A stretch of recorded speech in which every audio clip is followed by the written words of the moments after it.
Bueno, bienvenidos a la tertulia del día de hoy. El día de hoy tengo el gusto de presentar a uno de nuestros egresados, gran amigo mío, el doctor Carlos Humberto Guinán Vives, quien, pues no es un secreto, se dedica a la neurocirugía y especialmente a la neurocirugía, todas las secciones que tienen que ver con la columna.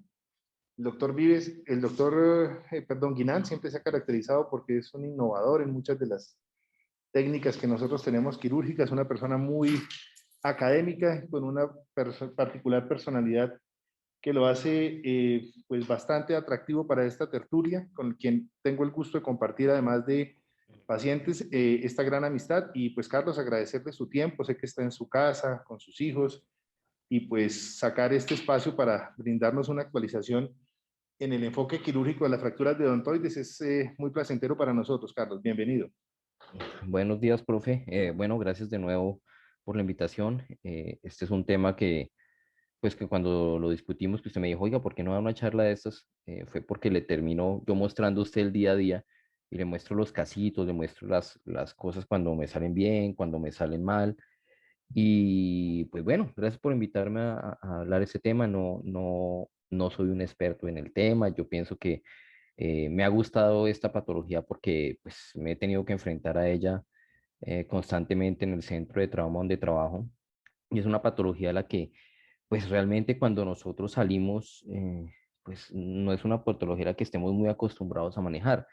Y pues me ha tocado como enfrentarme, no voy a decir que solo, no voy a decir que solo, pero he hecho una curva que ha sido un poco tortuosa haciendo fracturas de odontoides o manejo viendo este tipo de pacientes. Entonces les vengo a traer un poquito de esa poca experiencia que puedo tener en esto, pero pues espero contarles algo. Eh, Realmente cuando uno se pone a mirar la epidemiología y el tipo de entidad a la que uno está manejando, esta es una patología más frecuente de lo que uno cree. Realmente esta es una patología, principal fractura cervical en los pacientes mayores de 80 años. Y si uno se pone a mirar, cuando me pone a mirar la estadística, es el 15% de todas las fracturas cervicales. Esto pues es más común en personas viejas, pero también las vemos en pacientes jóvenes. Pero realmente las personas mayores son las que tal vez se quejan menos, como que son pacientes que ya están acostumbrados a que les duela todo, tienen un umbral de tolerancia al dolor un poco más alto. Entonces, es una fractura que, o lo que yo he visto, es más subdiagnosticada en pacientes mayores. En pacientes jóvenes, finalmente se quejan más del dolor y es el paciente el que uno se ve obligado a buscar. Hay algo claro con esta fractura, es que el potencial curativo de estas fracturas, a lo que hemos estado acostumbrados, o se nos ha, o hemos visto que estas fracturas en algunos lugares dicen, no, esperemos, coloquémosle un somi, coloquémosle una chaqueta, y de eso voy a hablar ahorita de la opinión personal, de la opinión general que existe respecto al el manejo conservador, es que el potencial curativo de estas fracturas no pegan realmente con un manejo médico, es muy baja la consolidación. Mm, Son fracturas que son pacientes que van a tener una alta mortalidad, no solamente aguda, porque estos pacientes terminan complicándose, como los artículos que les voy a mostrar ahora, terminan haciendo una mortalidad tardía por otro tipo de complicaciones dado por la inmovilidad o por la mielopatía o por la lesión neurológica o la deformidad tardía. La mortalidad se va viendo es después, no inmediatamente. El paciente ya con una fractura, le podemos hacer lo que quiera, un collar, lo que fuera, pero el paciente termina muriéndose o complicándose tardíamente. Y esto que es bien importante es el subdiagnóstico. Eh, Realmente si uno se pone a mirar qué es la fractura más frecuente de 80 años, que es el 15% de fracturas cervicales, ¿cada cuánto estamos viendo nosotros fracturas de odontoides? ¿Qué tanto se están subdiagnosticando? ¿Qué tanto las estamos pasando por alto? Mm, Realmente, ¿cuántos de nosotros tenemos la oportunidad, o pues yo tengo la oportunidad de trabajar en un centro donde a mí hay pacientes que me los pasan todos con un TAC de columna cervical? Yo me podrán descabezar en muchas cosas de las que digo, pero hay lugares donde yo ya la radiografía de columna cervical no la miro. Afortunadamente son centros donde el paciente llega y de una le van tocando tal cerebral, tal de columna torácica, tal cervical, y creo que por eso, o sea, no tenemos el subdiagnóstico que realmente se tiene por fuera, pero realmente la placa de columna cervical es muy limitada para evaluar este tipo de lesiones. Este artículo lo traje para mostrar porque me llamó la atención cuando estuve mirando. Bueno, es que nosotros estamos acostumbrados a que el primer factor de riesgo para una fractura entonces es la osteoporosis. Decimos, no, el paciente osteoporótico. Resulta que este artículo mostró, cogieron un estudio anatómico y sacaron, pues me parece muy llamativo, sacaron 20 vértebras de C2 de pacientes mayores de 60 años, las disecaron, les colocaron, les tomaron tomografía, resonancia y trataron de buscar, bueno, qué es lo que hay en esas ortoides en pacientes mayores de 60 años. Hicieron unos cortes, transiluminación, las miraron a la microscopía, les hicieron sus tinciones y encontraron una cosa, que resulta que el 10% de esas fracturas tenían osteoporosis. Realmente el 35% tenían una sincondrosis cervical. Ahora les voy a mostrar lo que es lo de la sincondrosis cervical. En esta se alcanza a ver, en la diapositiva ven como una fusión incompleta. Realmente es un vestigio de un núcleo de osificación en la formación de la odontoides y está en el 35% de los casos de los pacientes mayores de 60 años. Realmente, si uno se pone a mirar, probablemente la tenemos un porcentaje mucho mayor. Y encontraron la degeneración trabecular que no propiamente es por osteoporosis, pero resulta que la apófisis odontoide es una porción ósea que no tiene mucho hueso, no tiene mucha irrigación. Entonces se va, por decirlo así, cascarificando, si se pudiera usar el término, se va desocupando sin necesidad de que el paciente tenga osteoporosis. Entonces por eso hace un hueso realmente más débil. Esta es la sincondrosis subdental. Yo creo que cuando nosotros vemos tomografías, y esto lo ven en pacientes jóvenes, este defecto en la unión del cuerpo de C2 con la apófisis odontoides es lo que hace que realmente sea más débil. Entonces, siempre el factor principal que hemos pensado los osteoporosis, no, resulta que este defectico o esta falta de unión, este vestigio de la fusión de la apófisis odontoides hace que sea un poco más susceptible a tipo de fracturas. Por qué termina fracturándose un odontoides? Es un mecanismo, siempre que va a haber un mecanismo de flexión y distracción, realmente cuando uno va a operar una fractura odontoides, el mecanismo en el que uno la reduce es en un mecanismo de flexión para tratar de acomodar. Yo ahora les voy a hablar pues, de los tips que tengo en cirugía. Hay un mecanismo de flexión asociado a una mala calidad ósea. Ya vemos que no es solamente por la osteoporosis, sino por otros factores. En los pacientes adultos mayores también hay una alteración, hay una pérdida de la lordosis cervical y eso hace que los vectores de trauma hace que sean mucho más susceptibles a que se fracture con traumas leves. El abuelito que se cae en el baño o tiene un golpe leve, pues va a tener unos mecanismos, unos vectores distintos para que la odontoides pueda fallar más fácil y son pacientes en los que realmente no los buscamos. Realmente a cuántos abuelos que se caen en el baño que nos pueden pasar le pedimos una tomografía con una cervical y es tal vez el hueso que más fácil se le puede haber fracturado y que el abuelo no lo sienta, por lo que hablábamos del umbral de dolor. Como es una apófisis que tiene baja irrigación ósea, esto al haber el trauma no va a sangrar. Y al no sangrar es que no va a formar la primera fase de la consolidación, o sea que es el callo óseo. Y esto es tal vez de lo más importante que nos tiene que obligar a cambiar la opción de que estos pacientes son quirúrgicos. Estos pacientes no van a pegar, no van a formar un callo óseo y van a tener unos ligamentos, los ligamentos apicales de la odontoides van a estar constantemente haciendo una tracción hacia arriba, lo que va a llevar a que estos huesos se pseudoartrosen. O sea, hagan lo que quieran, pero no va a pegar. Estos son los mecanismos fisiopatológicos que van a hacer no haya una consolidación. Súmele a esto, si tienen vectores alterados, si tienen un balance sagital alterado, si tienen un balance biomecánico, son pacientes que fácilmente van a llevar una estabilidad plantoaxial, que es lo que uno no quiere llegar a ver, que es el paciente tardío, como dijo un colega que está presente una vez, me decía, y esto lo he tenido que ver, levantar una cabeza o enderezar una cabeza después de una deformidad de esto, eso es, es muy difícil, es prácticamente de muy grandes ligas. Entonces, es a donde no quiere uno llegar, a la estabilidad tanto axial que se presenta tardía la deformidad. Hay un estudio importante que mostró que habló Bácaro en el 2000, en el año 2000, cuando ya empezaron a hablar, es que la mortalidad, empezaron a hablar de la mortalidad de estos pacientes, dejando lo primero que mencionó era del 18%, sin hacerles nada. Realmente se quedó corto en ese estudio porque hay estudios más adelante que van a mostrar una mortalidad mucho más alta. ¿Cómo la clasificación? Yo creo que las clasificaciones en todo, en todo deben ser simples y útiles. Y esta es una clasificación que conocemos todos desde hace rato, es una clasificación desde 1974, la clasificación de Anderson y Alonso, en la que la clasifica en tipo 1, tipo 2, tipo 3. Realmente es una clasificación muy útil porque nos da un factor de manejo. Es simple, Las tipo 1 nos enseñaron son estables, siempre y cuando no estén tan diestazadas. Realmente el ligamento alar es el que trata de traccionarlas un poco, pero se considera en términos generales que son estables. Las tipo 2, que es en las que me voy a enfocar más en la charla, son las fracturas que realmente nos dan problemas, y las tipo 3 son las que uno las puede dejar quietas. Esto también no es una receta de cocina. Pienso que a veces el estado del arte en esto, a veces uno dice, no, esta fractura tipo 3 yo creo que de los casos que he tenido que fijar una tipo 3 que veo que no me gusta o que está muy desfasada. Prefiero yo fijarla y pasarme por exceso que de pronto esperar una deformidad de estas tardías.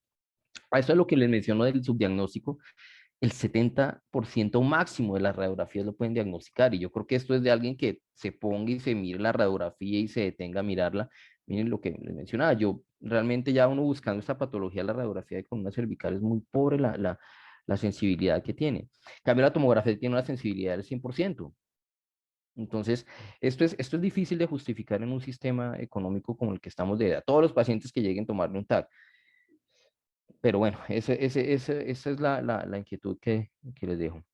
Entonces, ya después de la clasificación de Anderson, el doctor Grauer en 1994 se le ocurrió una cosa. Entonces, le agregó un tipcito que me parece también muy útil, ya cuando uno la ha embarrado, porque la ha embarrado en cirugía, por no tener en cuenta muchas veces esto, es cuando él clasifica las tipo 2 las clasifica en A, B y C. Entonces, esta utilidad que tiene, da unos ángulos o unos cortes más frecuentes que son más favorables para una fijación transodontoide oral. Entonces, miren que la tipo A tiene un corte horizontal en la cual es un poco más fácil, o es más fácil llegar al acceso de la odontoides y saber que va a fusionar. La tipo 2, cuando el trazo es oblicuo hacia atrás, son las que, si ustedes se ponen a ver, uno llevando un tornillo del cuerpo de la odontoides hasta la base, va uno más seguro. Pero las tipo C, esa es la que realmente tiene problema, el trazo oblicuo hacia adelante. Entonces, ¿esta clasificación para qué sirve? La tipo C, no lo intente colocar un tornillo odontoideo porque es extremadamente complicado, no lo va a poder colocar. Bueno, de pronto alguien tenga experiencia de los que está viendo colocándolo, pero pues ya lo intenté y no me fue bien. Esta es la misma clasificación, el mismo esquema para que vean de pronto la forma a lo que me refiero ahorita cuando les muestro el vector realmente, por qué es más difícil tratar de colocarle a un trazo oblicuo hacia adelante un tornillo odontoideo. Entonces, por esto la clasificación de Grauer, lo que le añade a la clasificación de Anderson, tiene una utilidad que a mí me parece importante. A mí lo menciono. La tipo C usualmente se asocia a un fragmentico de hueso. Si bien la tipo C muestra como una puntica, usualmente la ve uno, y eso hace que esta fractura sea, por decirlo así, más inestable. Se mueve más cuando uno está acomodando el paciente, sea por vía anterior o posterior. Cuando uno está acomodando esta fractura es mucho más móvil cuando uno está manipulando el paciente en el quirófano.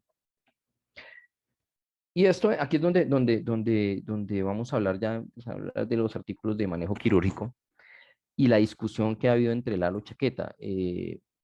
Esto yo creo que, o mi opinión personal de Lalo Chaqueta, es que ya es algo, cosa del pasado. Cuando nosotros vamos a pensar en un paciente quirúrgico, tenemos que evaluar varias cosas. Y una de ellas es, primero, clasificarle y darle como mirar qué tan diestra está la angulación, hacer un buen planeamiento. Tenemos que mirar la comorbilidad, pero de hecho la comorbilidad, mirarla no para, como hacemos en otros casos, no buscar la comorbilidad para sacarle el cuerpo al paciente, sino todo lo contrario, para considerarlo más quirúrgico. Ahora les voy a mencionar respecto de eso. Y si el paciente tiene una osteoporosis, pues más aún considerarlo, que tenga una patología pulmonar, son factores a considerar, pero más hacia el manejo quirúrgico, no para tratar de sacar el cuerpo. ¿Por qué? Porque resulta que los manejos conservadores, ya los artículos, Emanuel en el 2011 mostró que las complicaciones pulmonares eran muy altas, y el paciente con el halo chaqueta, mire, es que cuando me puse a mirar, bueno, ¿cuál es el porcentaje? Es que tiene una mortalidad hasta del 42%. En pacientes que uno con una fractura de este, digo, uy, no, coloquémosle una halo chaqueta porque son pacientes mayores que tienen comorbilidades, colóquele un chaleco de estos a un abuelo de 82 años. Pues, ahí viene la mortalidad del 42%. Y algunos también le han colocado que un collar duro, realmente la estabilidad de un collar de Filadelfia para la fijación o la estabilidad que puede proveer por encima de C3 es muy baja, es por debajo del 70%.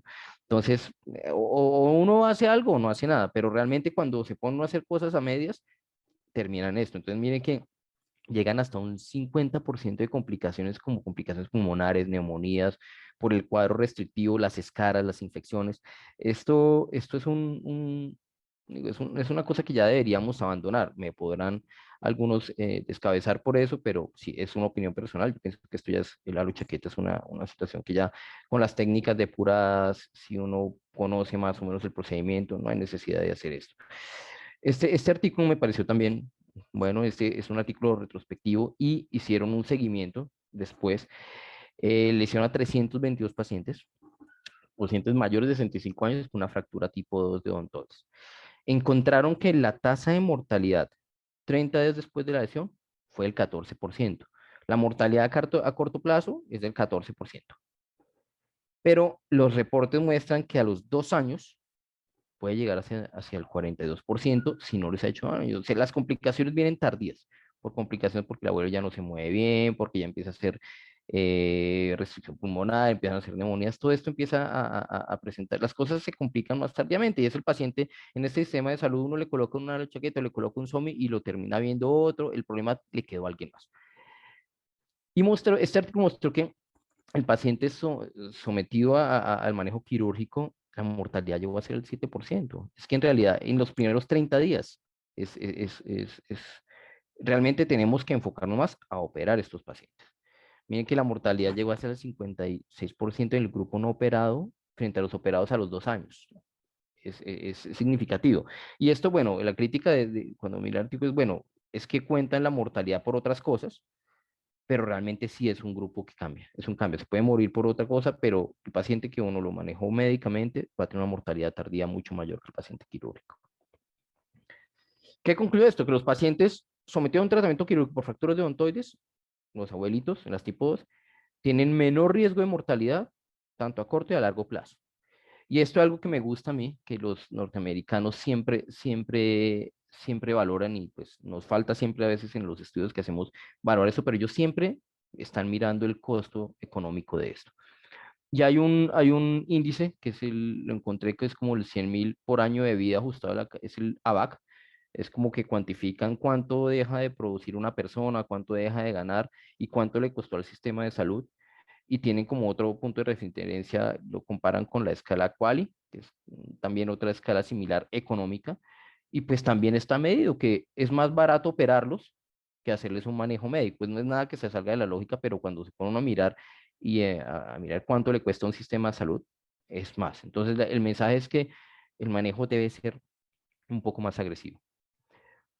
Este es otro paciente, este es otro artículo que encontré en el que habla empiezan a hacer la escala visual de análogo del dólar, lo complementa con una versión, el índice de discapacidad de cuello es una versión italiana, y le hicieron seguimiento o sea, cogieron entre 2013 y 2015 135 pacientes, y evaluaron los datos de consolidación ósea y evaluaron estas escalas, la EVA y la de discapacidad del cuello.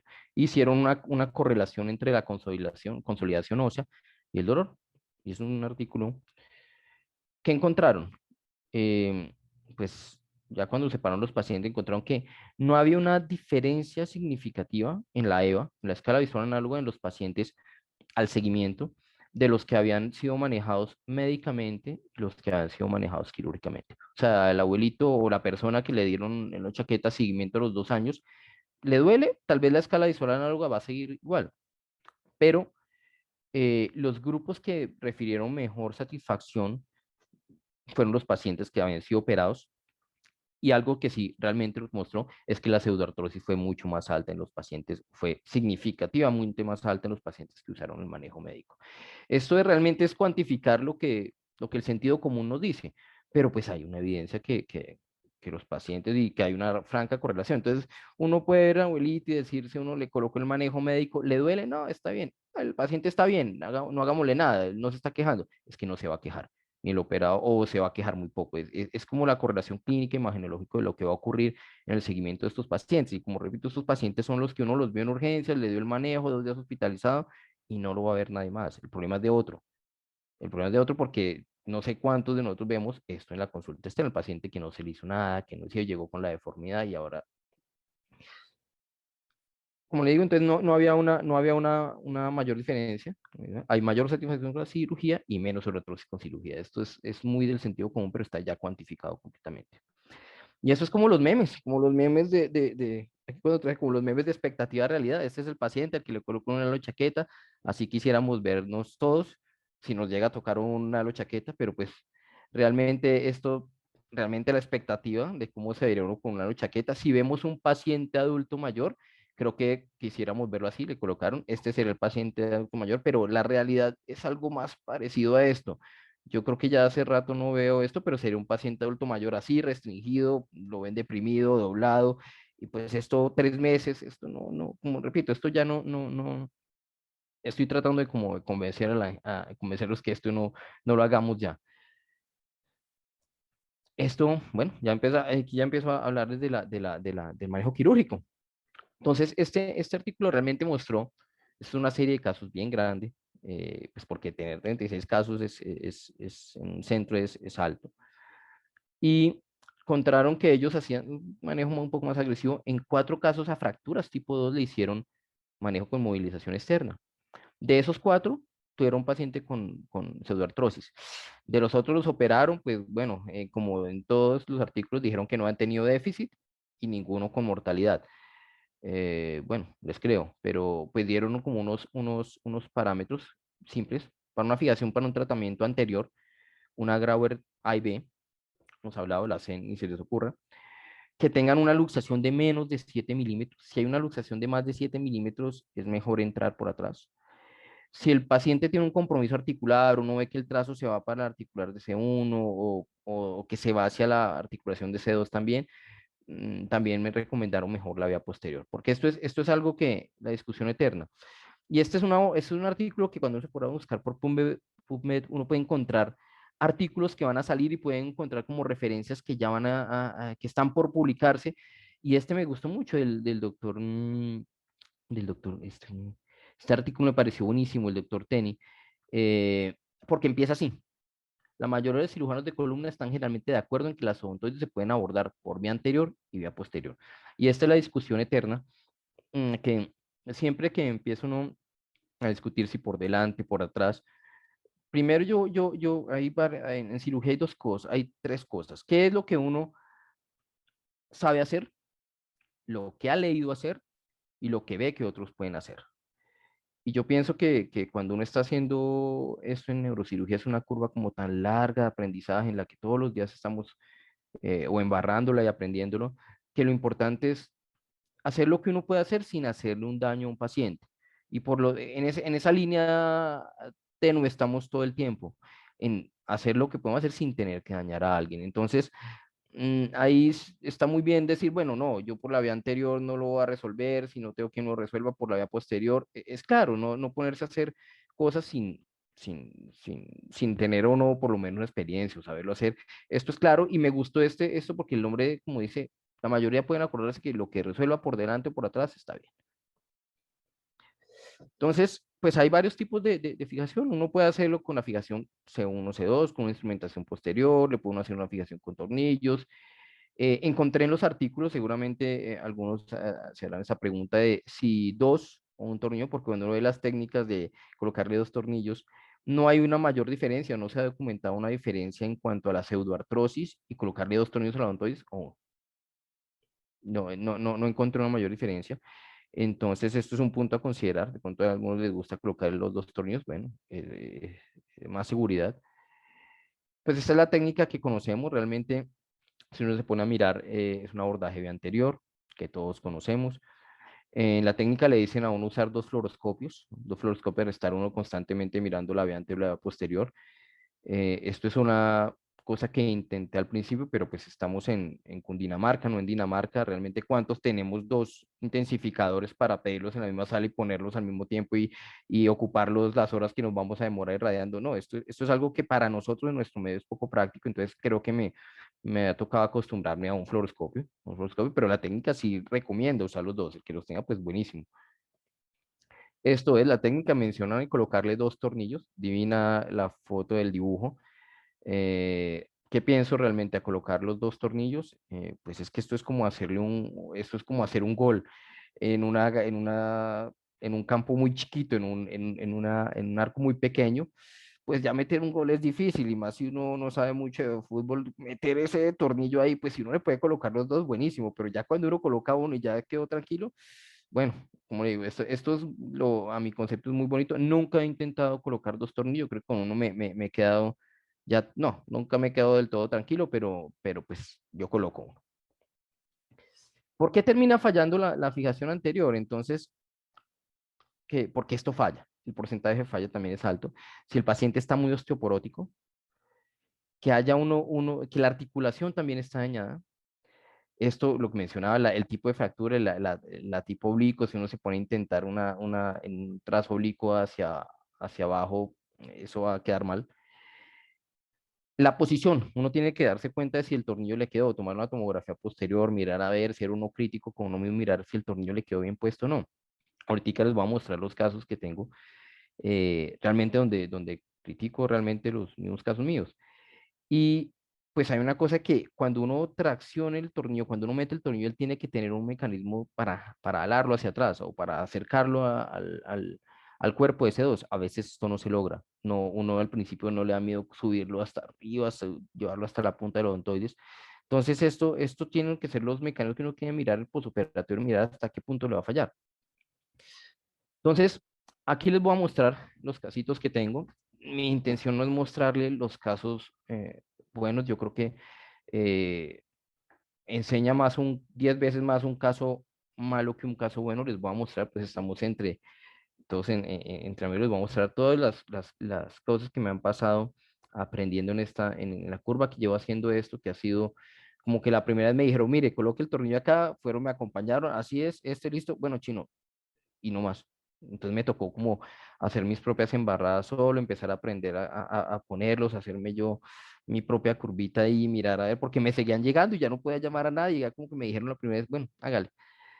Mm, dentro de los casos, miren que este es un paciente de 41 años, muchacho, que llegó con una fractura, si bien es una Grauer C, es un ángulo oblicuo inferior, se pone a mirar, trate de colocarle un tornillo ahí. Y hay algo importante en la resonancia magnética, si en la resonancia a la derecha, es que los ligamentos se ven brillando atrás. Se ve que el paciente se anguló, se abrió, hay un bostezo atrás, se rompió. Entonces, este fue un paciente de los primeros que hice en el que decidí colocarle una fijación de C2 hacia uno, porque no lo iba a poder fijar por delante. Eh, bueno, a eso llegué. Este paciente, quiero mostrarles, le coloqué, yo me demoré harto en colocarle un tornillo hacia uno, yo pues no tuve la oportunidad, pero entonces yo me acuerdo que fui a un curso de cadáveres en el CLEMI y era de laminoplastia y me iba y dice, y aquí es la masita de C1, aquí C1, me demoraba, llegaba y la miraba aquí, ¿no? Y colocaba ganchitos al principio hasta que ya me decidí, coloqué un tornillo en C1, pero pues fue a poquitos apenas. Entonces al principio yo colocaba ganchos. Entonces ¿cómo resolví este paciente? Si ven, la fractura quedó reducida, me parece a mí. Le coloqué unos ganchos, pero miren, si se dan cuenta de la crítica que hice, o la crítica, o realmente qué fue lo que hice. Probablemente este paciente, tuve la oportunidad de seguirlo después y había consolidado, pero si se dan cuenta, los ganchos los puse desde abajo, no hacia arriba. O sea, los puse hacia arriba, no hacia abajo. No está agarrada la lámina desde arriba. Este es un paciente que por sola mecánica de esto va a fallar en algún momento. Seguramente ya lo vio alguien. Si lo han visto, me cuentan o mejor no me cuentan. Pero el gancho quedó desde abajo. Si ven el movimiento, cualquier paciente en flexión, yo lo seguí y quedó apretado y quedó, pero pues, como digo, estos pacientes no va a seguir. Entonces, es un gancho que quedó mal puesto, quedó desde abajo, no sé por qué, estaba solo, estaba colocando, lo debí colocar desde arriba. Entonces, ahora, si no sabe colocar un tornillo en C1, si se coloque un gancho, pero no lo coloque, si colóquelo hacia arriba. Es un mecanismo claro que va a fallar. Este es otro caso, este caso también lo traje para mostrar, miren, una fractura, un paciente joven con una fractura tipo 2, miren el trazo es una Grauer B que va a poderse colocarlo en tornillo, por decirlo así, está como de papayita para colocarlo, el paciente no tiene dolor, se ve que la fractura no está casi hasta si uno le dieran ganas de, ay, no, colóquele un somio, colocarle, sería tentador, ¿no? Es decir, no, no le voy a colocar un tornillo. Entonces lo pasé a cirugía, vamos a empezar todos con ganas, ánimo, miren la reconstrucción, se ve, está lindo para colocar el tornillo. Ahí está, miren no, está precioso para colocarlo. Lo pasé a cirugía, lo coloqué, listo, no, feliz yo con mi tornillo. Miren, si ven la diferencia, me quedó mal, quedó luxado, se luxó más hacia atrás, se luxó más hacia atrás. Esto fueron, ¿por qué pasó esto? Yo creo que aprendí unas cosas después que las fui aprendiendo también, por decirlo así, como por la calle, de hacer maniobras de reducción por vía oral. Realmente nadie me dijo, oiga, si yo hubiera empujado, hubiera puesto a alguien a que empujara el cuerpo de C2 en la manipulación, seguramente puse la cabeza un poquito en extensión, no me fijé, y el tornillo no en la radiografía no tiene esa sensibilidad para darse de cuenta, la vértebra, el cuerpo quedó hacia atrás, el cuerpo quedó hacia adelante y la vértebra hacia atrás. Con maniobras de reducción, metiendo el dedo por abajo, empujando el cuerpo de C2, si alguien lo hubiera hecho en ese momento, hubiera reducido el tornillo y quedó diastazado. Realmente ese paciente sí lo seguí y gracias a que era un paciente joven, consolidó. Pero creo que en este momento, si a mí me pasara esto, yo veo a este paciente ya con un tiempo, a mí no me temblaría decir, no, bueno, lo voy a fijar por atrás y le haría un C1, C2 a este paciente. Si ese es el posoperatorio, me da el otro día, no lo dejo así, no me quedo tranquilo, lo fijo por atrás, le colocaría un tornillo C1, C2, le puede quedar a cualquier un tornillo luxado, pero no lo dejaría así, no me la jugaría. Realmente este paciente lo va a ver otro colega. Este es un paciente de 31 años también jóvenes, estos también se ven jóvenes, es que, y este fue el caso que llegó 2 meses después, miren que ya es una fractura que tiene bordes remodelados, ya es un paciente que tuvo un accidente de tránsito, llegó con dolor, en el centro donde lo vieron, se dieron cuenta que tenía la fractura, le colocaron un collar de Filadelfia y el paciente ya está en fisioterapia. El paciente ingresa porque tiene dolor cervical persistente y ya cuando nos llega a nosotros es así. Ya la discusión de qué hacer, qué ponerle, qué esto, pues la tuvimos bastante aireada.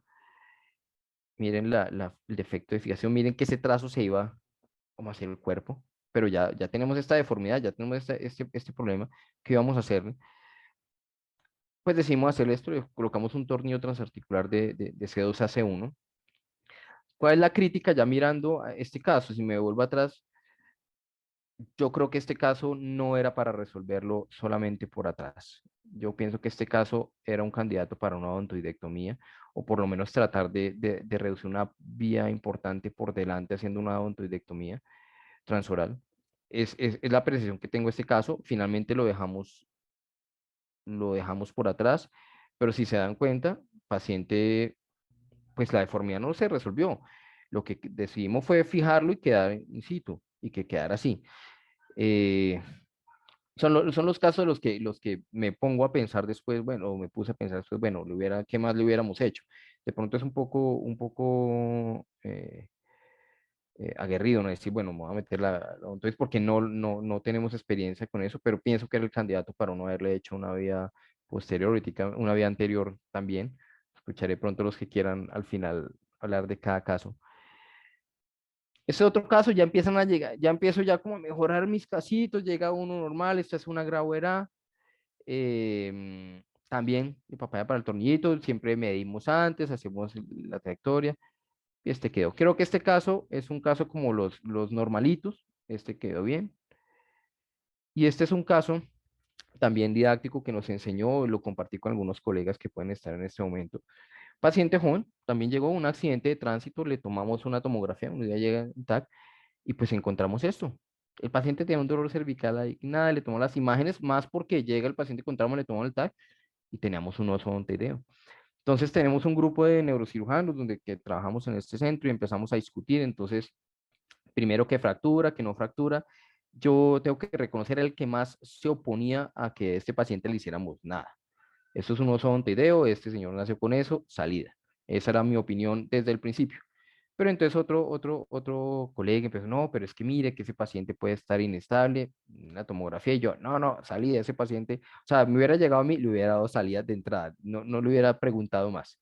Esto es antiguo, pero pues seguimos haciendo, seguimos haciendo imágenes, hombre, pues sí, tiene su oso. Hasta ese punto yo seguía diciendo nada, yo era el que llegaba a recibir turno, me iban a dejar ese caso a mí, yo, no, salida, total, me le seguían tomando imágenes y yo, no, eso no es un TDO, pues a alguien se le ocurrió tomar unas placas dinámicas y miren, ya hay como que, bueno, sí, no, salida, pero te ya teniendo, miren que hay una estabilidad importante entre C1 y C2. Yo realmente no había tenido oportunidad de ver un oso ontoideo inestable. El paciente tiene una estabilidad tanto cervical. Y miren la es. Entonces aquí ya yo bueno, busquemos y me puse a mirar realmente, sí, sí es bien importante esta patología y la puede uno confundir con el paciente traumático, los odontoideos. No digo que todos los odontoideos se van a investigar así o que deban llevar a cirugía, pero ya se pone uno a mirar y mire, resulta que ahí, esa es una serie de casos importantes, 25 pacientes con un oso odontoideo que le hicieron estos pacientes, ese artículo es de coreanos, entonces japonés, perdón, y pues resulta que de la serie que sacaron entre 17 hombres y 8 mujeres, le empezaron pensaron en el tratamiento quirúrgico que les encontraron luxación, inestabilidad. Algunos pacientes tenían signos de mielopatía y los síntomas eran entre 1 y 5 años. Estos pacientes empiezan a hacer los síntomas también tardíos. Ya ahí me quedé pensando, bueno, y empiezo a mirar, sí, mire, resulta que sí los fijan, resulta que los fijan por atrás. De hecho, a este caso, miren que le hacen una fijación desde C1 a C3, la tratan de reducir. Este caso, que temían ellos, miren, realmente una ontoidectomía, le hacen una ontoidectomía transoral. No he tenido la oportunidad de hacerla, tengo muchas ganas de encontrar el caso, de hecho ya lo tengo charlado con la otorrino, la maxilofacial, que de pronto me puedan ayudar en el abordaje, pero pues pienso que es el siguiente paso. Ellos te lo hicieron en este caso, miren que reducen un poquito, ofrecen un poquito por debajo de C1, quitaron una parte de ese, de la odontoide de C2 y lo fijan por atrás, o sea, no, pues unos bárbaros. Entonces ya después de que decía salida, salida, salida, ya me quedé como así como un gorila pensando, bueno, ¿será que sí hay que hacerlo? Y pues realmente lo que hicimos con este paciente fue, sí, le colocamos un tornillo transarticular C2, C1, lo estamos siguiendo realmente, pues, o C1, C2, o C1, ahí ya la técnica de lo que pero pues decidimos fijarlo. Fue un caso que por lo menos a mí me enseñó muchísimo en las patologías odontoides, pero sí sé que fijarlos. Y así quedó. Yo creo que ya ese es un casito como ya van mejorando los casitos. Y este ya, como para terminar de mostrarle, bueno, lo que me ha pasado después de esto, este caso me llegó hace 2 meses, ya 87 años, una abuelita, con neumopatía hipertensa, diabética, le faltaban todos, accidente de tránsito, con una fractura entonces. Entonces el paciente, 87 años, ¿qué le va a hacer? Colóquele un zombie, no, no, no, hay que fijarla. Y de hecho la literatura soporta que los pacientes adultos mayores, esto es lo que realmente impacta en la mortalidad, hacer la cirugía. Pues listo, decidió operarla, este es un hallazgo frecuente, de hecho, si lo encontré con Andrés, lo llamé a Andrés antes de mostrarle la cirugía, porque miren, ahí tenemos una situación importante con los tornillos de Odonto, es que los tornillos de fijación, que la casa que los trae es Johnson, el tornillo más pequeño es de 36 milímetros. Y realmente nosotros, los colombianos, somos chiquitos, no estoy justificándome, pero nosotros somos de talla más corta. Entonces, encuentro un tornillo de 33, 30, no lo tienen. Entonces, empecé yo a mirar, bueno, y si lo meto desde acá, desde abajo, 34, 33, ya con la abuelita acostada, bueno, bueno, ya metámonos. Realmente lo que hice fue bueno, esto es mostrarles cómo lo hago ahorita. Al principio colocaba yo como hacía un envuelto entre algodón y esparadrapo para mantener la boca abierta, para poder verla entonces en la placa. Pero estas boquillas las tienen la mayoría de centros, esto es con lo que hacen las laringoscopias o lo que hacen las endoscopias, las pedimos. Esto es radiolúcido. Entonces, ¿qué ventaja me da esto? Que yo puedo meter el dedo en cirugía y empujar el cuerpo de C2 hasta abajo, le decirle al ayudante, venga, métele ahí, le voy moviendo. Normalmente dejo la cabecera suelta porque me gusta hacer manipularla, si hay flexión o extensión, para ir mirando, ya me fijo más con la placa que no me va a quedar el tornillo luxado como los primeros que les mostré. Y esta boquilla, pues los que la tengan, me parece que es una muy buena opción. También muestran que el corcho de vino,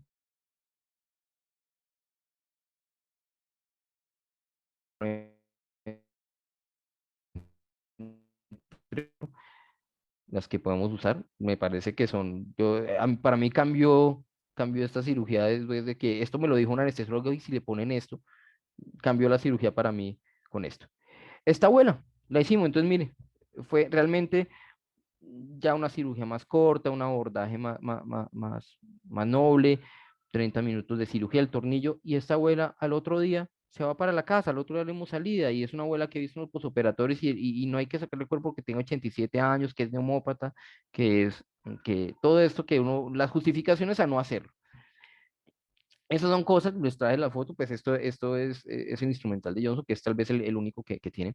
Esto lo aprendí después, esto lo aprendí hace 3 cirugías de estas, que fue que tienen una guía, yo aprendí a hacerla, creo que hay muchas formas de hacerlo, hay un abordaje, yo hago el abordaje como el abordaje cervical anterior que todos aprendimos, en 2 ocasiones lo intenté hacer como percutáneo, en el que uno coloca como unos dilatadores, pero realmente los dilatadores uno se los puede hacer con unas jeringuitas, uno coloca una jeringuita delgadita, una insulina, va metiendo uno más delgadita, va metiendo una, y lo hace uno como una camisa, de hecho a veces hago como una camisa con la jeringa para meterlo, pero que yo haya visto, bueno, yo creo que en esta cirugía yo ya no soy respetuoso, soy miedoso, yo cada vez que entro a una cirugía de estas entro con mucho miedo, y yo, pues, que haya visto que lo hice con la jeringa, que percutáneo, que tocando aquí es un abordaje que, que uno maneja abierto 1,5 centímetros, es la opinión mía, el que lo hace percutáneo, pues, maravilloso, pero la opinión mía es que ya yo entro más tranquilo, yo entro con las jeringuitas haciendo percutáneo, voy con mucho susto, entonces estoy en la cirugía pensando, me levanto, ¿será que me llevé esto, que me que lo otro? Cuando la hago abiertica es un poquito más arriba, el abordaje todos hacemos, 1 centímetro, 1 centímetro más abierto y con torundas llego hasta arriba y esta guía no la usaba antes, era con la camisa de la jeringa. El día que la conocí me la pasaron porque estaba ya envainado, 1 hora colocando una cirugía y doctor, este tiene como un resortico, pues, y este tiene este separador que es radiolúcido, como le digo, lo aprendí hace 3 cirugías y yo siempre dándome mala vida con esto. Esta ahorita quedó así. Eh, no, antes de esto quiero como contarles, porque pues quiero contarles los casos, les he contado pues las cosas que nos han pasado. No tengo el caso para mostrarles, hace una consideración que la encontré después en un artículo, él habla en el tórax ancho. Desde ese día comencé nuevamente a mirar los pacientes antes de una cirugía, viene mirarles el cuello, porque uno muchas veces ve la tomografía, listo, cirugía, y tuvimos una dificultad de un caso, colocando esto no ha sido, pues aprendiéndolos solo a colocarlos. Colocamos un tornillo en un paciente, era una Grauer A normal, pero era un paciente gordito, VIH, estábamos en pandemia, se empezó la pandemia con máscaras, todos cubiertos, incómodos, fuimos a colocar el tornillo. Afortunadamente estaba operando con mi amigo Gustavo y colocando el tornillo, bregando, bregando. Cuando lo pasé listo, 1 hora mirando imágenes, colocándolo, cuando lo vi, empezó a salir líquido por el tornillo. Empezó a salir líquido cefalorraquídeo por el tornillo canulado. Yo me asusté, realmente me asusté cuando empezó a salir líquido, pues así como cuando uno coloca un tornillo, entonces empieza a salir líquido. Traté de sacarlo, Gustavo me decía, tranquilo, tranquilo, empecé a sacarlo, pero ya como le había dado tanto a colocarlo, rodé la rosca del tornillo, no la podía sacar. Afortunadamente, como le digo, estaba con alguien que ya se calmó más, abrimos bien, nos tocó fresar con el Midas el cuerpo de C2 y sacar el tornillo hacia a las malas, porque pudimos sacar cera ósea, lo pasamos, lo volteamos por atrás, lo pasamos, lo operamos después por vía posterior. Eh, Ese fue una situación. Después, cuando hablé con colegas que probablemente estén acá, me decían, yo no me voy mal la vida, no me voy mal la vida, yo lo fijo por atrás. Me dijo, creo que fue Leonardo Chacón, me dijo, no, yo no me voy mal la vida. Realmente no tuve la precaución de mirar que el tórax era muy ancho y la angulación no me daba para colocar el tornillo, nunca me dio, incluso hice una incisión más abajo. Es una consideración. Yo creo que ahora si ya miro también un paciente que tenga un tórax muy ancho, un cuello muy corto, muy gordito, tampoco me va a dar mala vida. Este caso, les muestro, miren, quedó el tornillo un poquito más afuera, pero me alcanzó con un tornillo de 36 milímetros. Es como lo que hicimos con este caso y quedó bien. Entonces, para concluir, la intervención quirúrgica definitivamente mejora los resultados funcionales. No, hay que tener siempre el enfoque quirúrgico de estos pacientes, siendo la edad, la comorbilidad, es lo que realmente mejora los resultados. Hay toda la literatura. que disminuye la morbimortalidad en pacientes geriátricos con el tipo 2, entre más abuelitos, más hay que considerar la cirugía. Tienen menor riesgo de mortalidad tanto a largo y corto plazo. Y el manejo quirúrgico realmente tiene unos beneficios económicos. Eso, nosotros a veces no estamos pensando en eso, pero pues tenemos que empezar a considerarlo. Pacientes que vamos a durar 3 meses viéndolos, no, es un paciente que lo opera uno, ya el colega lo va a ver, ya lo operaron, bueno, listo. Y es un paciente que se resuelve más rápido. No sé qué más opiniones tengan o qué opiniones, creo que es lo que les quería contar. Me pueden descabezar por todos los casos malucos que les mostré. Carlos, muchas gracias. Se necesita muchísima valentía, experiencia o muchísimo conocimiento de lo que está haciendo para mostrar sus casos. Y como usted bien dice, pues de los casos buenos habla muy pocas personas. Y yo sé que esto genera muchísima controversia, la articulación C1, C2 y especialmente la odontoides, no es algo que manejemos de rutina. Usted ha abarcado una exposición muy brillante. Yo quisiera darle la palabra a algunas personas en el auditorio. Está el doctor Juan Carlos Ramos, que es egresado también de esta escuela, y pues Juan Carlos es una persona que maneja con muy buen criterio científico las fracturas. No sé si de golpe Hola, en el doctor Ramos. auditorio. De hecho, doctor Ramos, usted nos acompañó en las primeras dos allá en Medical. Creo que, qué bueno escucharlo, pero creo que el doctor Ramos fue de las personas que me mostró los primeros. Así, mira, aquí ya listo es, ya, chao, siga haciéndolos. No sé si Juan Carlos No, no esté. escuchó. Andrés. Está el doctor González. Andrés, buenos días. Profe, buenos días. Andrés. Aló, ¿me escucha, profe? Sí, señor, siga. Bueno, pues, Carlos, muchísimas gracias. Muy buena charla, unos artículos muy buenos. Esa revista de Unión Cervical por allá de la India es muy difícil de hackear, ¿no? Pero tres cosas, no quería yo ni complementar ni nada, solo reforzar de las que el doctor Guinan dijo. Una, es que el halo chaleco para el tratamiento de las fracturas cervicales es equivalente a ese yeso circular que nos ponían cuando éramos niños en las fracturas de radio, que no sabíamos cómo rascarnos con una regla y que cuando, y que cuando nos la firmaban los compañeros del colegio, pues nos daban su respectiva pela, ¿cierto? Pero para la fractura de odontoides tipo 2 es Eso es equivalente cosa a del la fractura pasado. de las cafoides, ¿no? Que tiene ese problema vascular que hace pseudoartrosis y dolor crónico. Seguro que usted seguirá moviendo la mano, pero pues con dolor, y tener dolor en una articulación tan móvil como la unión C1, C2, pues es incómodo.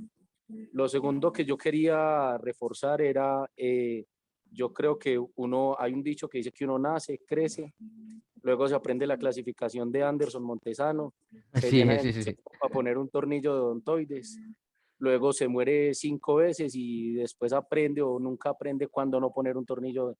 Yo creo que esas casos que usted nos mostró son muy educativos, de que una vía posterior muchas veces es en muchas ocasiones una mejor intención, una mejor solución que el atractivo tornillo de C1, de odontoides, perdón, de C2, en el que la industria ha hecho una muy buena tarea y no lo ha vendido muy bien, pero esa construcción que usted hizo con ganchos, yo creo que uno tiene que tener los recursos de ganchos, de saber alambrar C1, C2, Sí. de tener tornillo de Wright, varias alternativas, porque C1, C2 por vía posterior a veces, muchas veces lo que uno quiere y otras veces es lo que puede terminar haciendo. Entonces, su construcción que usted dijo que yo creo que es una construcción muy buena y resolvió al paciente y si alguien lo quiere revisar, pues que nos invite a verlo, cómo es que lo que va a hacer, porque quien revisa C1, C2 por atrás, muchas gracias. Mejores invitaciones nos han hecho a Capuchino. Y la tercera situación que yo quería resaltar de su participación, que me pareció muy buena, es eso, que la verdad es que hay que hacer una búsqueda más activa de las fracturas. A modo de más o menos los criterios que yo tengo en mi mente son fractura de baja energía en mayor de 70 años, con estigmas de trauma en el cráneo, siempre TAC de columna cervical. Si tiene dolor en columna cervical, es evidente TAC, y trauma de alta energía que implique el cráneo a cualquier edad, no baja energía ni adulto mayor, sino de cualquier edad, TAC de columna cervical también es imprescindible. Carlos, muchas gracias, un saludo para todos y gracias por la invitación. Andrés, gracias. No sé si el doctor Cerrato o el doctor Vargas quieran hacer algún comentario.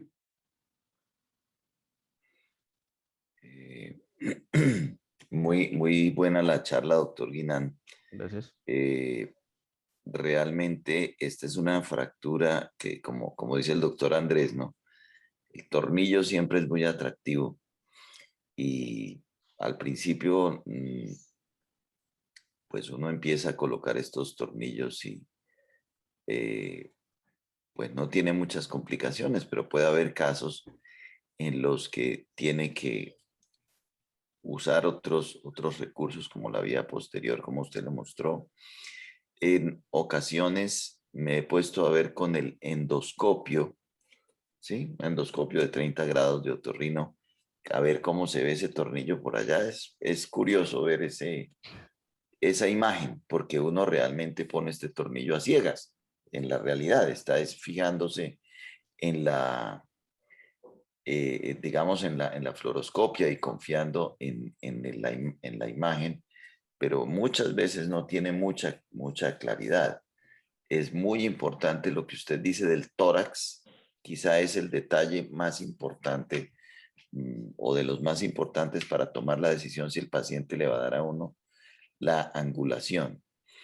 Entonces esa consideración es clave, aunque ese mismo paciente también por atrás va a ser un camello. O sea, un cuello corto con ese tórax por delante o por atrás es un problema complicado. Entonces, le quería decir del uso de la endoscopia porque a veces uno, con ese separador que usted mostró, que realmente es original de Sintes, que ahora es Johnson, quienes fueron los creadores de esa técnica, es un separador que funciona bastante bien. Funciona muy bien también un Diver pediátrico. Si uno no tiene ese separador, también lo puede usar, sino que no es no deja ver los rayos X. Gracias por ese tip de en la boca abierta. No conocía eso y siempre ponemos allá ese bulto de cosas para mantener la boca abierta. Entonces, aprenderé a usar eso que usted dijo. Voy a buscarlo porque ni siquiera lo conozco. Ese cilindro que puede ser muy bien. Y ese es el punto más importante también cuando uno imprecia el abordaje. Debe cerciorarse de que va a ver lo que quiere ver antes de empezar. O sea, hacer la prueba. No todos tenemos la posibilidad de 2 intensificadores. Casi todos, creo, tenemos solo uno. Entonces, uno sí debe hacer la prueba de que las cosas estén muy claras antes de empezar. El no fijar el paciente en la cabeza es una muy inteligente estrategia para poder movilizar. Y hoy en día uno puede remover también la odontoides por endoscopia endonasal. Quizá hay mucha hoy en día literatura y muchos pacientes, muchos cirujanos, si necesitan remover la odontoides, utilizan más bien endoscopia endonasal que cirugía transoral, que es lo que casi siempre hicimos, ¿no? Antes, pero hoy en día tratamos de si necesitamos llegar a la odontoides, por la coana es bastante fácil llegar en ese abordaje. Felicitaciones por su presentación, por los tips y específicamente por esa fractura oblicua de arriba hacia abajo, que es la más temerosa para colocar un tornillo y que seguramente nunca le va a quedar a uno bien. Muchas gracias. Gracias, doctor Vargas. Bueno, Carlos, de nuevo Listo, muchas profe. gracias. En este Listo, momento, profe. pues ya yo creo que estamos terminando. Listo, profe. Gracias, Carlos, de verdad que muy agradecido con todos Bueno, sus hasta luego. aportes. Muchas Muchas gracias. gracias a todos. Chao. Hasta luego. Chao.